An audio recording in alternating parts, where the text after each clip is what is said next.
What do you think when you hear the name Jimmy Page? Jimmy Page. Jimmy Page. Jimmy Page. Led Zeppelin! He's inarguably one of the greatest guitarists. But did you know he was also into the occult enough to buy the house of Aleister Crowley?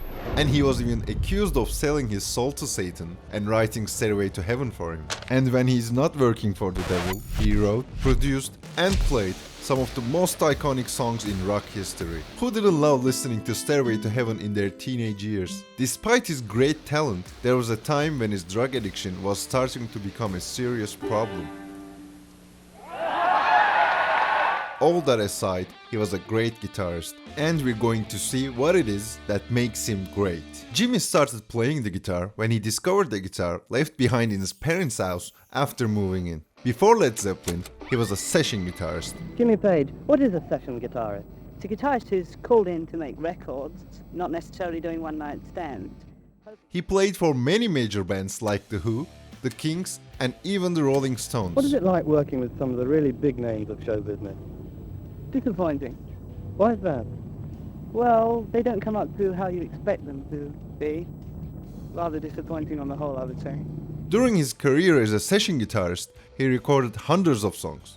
So do you mean you didn't mean that? Yeah, I meant every word of it when I was 17. And later, he became a member of the Yardbirds, which evolved into the New Yardbirds and then became Led Zeppelin. With all this experience, he brought two things to the table. Page did much more than just play the guitar. He was actually also the producer of Led Zeppelin in all of the albums. He had a clear vision of sound in his mind, and the band was capable enough to achieve it. And saying all the members of Led Zeppelin were masters of their craft would be an understatement. The second thing Page brings to the table is that he played a variety of instruments, including many types of guitars like electric, acoustic, 12-string, bass, and others like mandolin, and even non-string instruments like keyboards and theremin. And he would overdub many tracks on top of one another, combining his producer and musician sides perfectly. He also always liked being different. In the Yardbirds, he put mirrors on his iconic Telecaster. I was having to build my own identity within that group. To make it feel like my own instrument, I sort of started putting mirrors on it so that would be quite interesting in the light. So you could use it in an optical way with the lights and shine the mirrors on people while you were playing. And during many live shows, he used a cello bow to play the guitar, and after a while that became the signature of Page and the band. The sound it made and the entire performance were very different from what people were used to hearing, so they were left in awe. On the other hand, there were all kinds of rumors about Zeppelin and Jimmy Page. They say that Led Zeppelin sold their souls to Satan. He didn't make much effort to reject them, which made the claims even more popular. Come on, guys, you know you did. There's no other way to explain your ungodly talents. He was really interested in the occult. When he was 15, he read Aleister Crowley's book Magic in Theory and Practice. Crowley was a very interesting guy.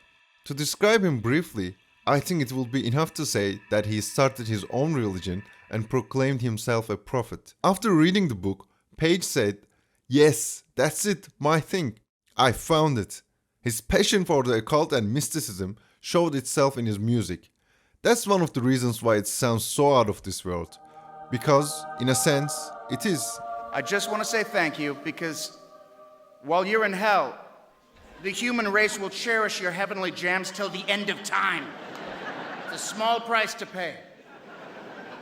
We love you. Best band ever. When they released the Led Zeppelin 4 album, Page asked each member of the band to pick a mystic symbol, and that's how that iconic cover came into existence. But people were reading into this mystic side of Jimmy Page and Zeppelin. There was a claim that Stairway to Heaven was a tribute to the devil. Someone played a part of the song backwards and found that it supposedly said, "My sweet Satan."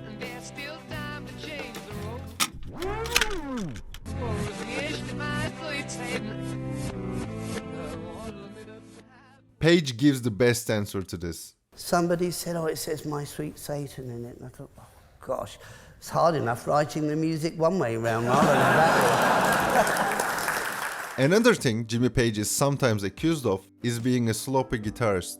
They think that he is not accurate. In some circles, it is argued that he was not a very accurate player. While Page is not the fastest or most accurate player around, he never tried to be that anyway, especially on stage. He always purposely left room for improvising. He chose feeling over technique. I disagree. He's intrinsically very consistent.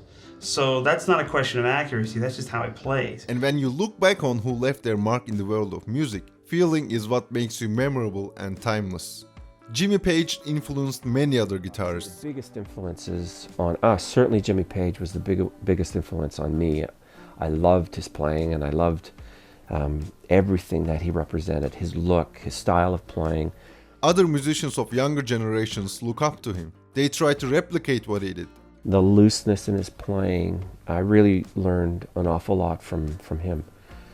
Probably more than anyone else. There were and will be guitarists who are more technically proficient than him, but personally, I don't think anyone will make me feel like I do when I listen to that solo in Stairway to Heaven. You know, to me, Led Zeppelin is Jimmy Page. You know, you want to cut the story short, Jimmy, yeah, shy boy. And if you want to learn about Stevie Ray Vaughan and how he got to be the best blues guitarist ever, click here. See you on the other side.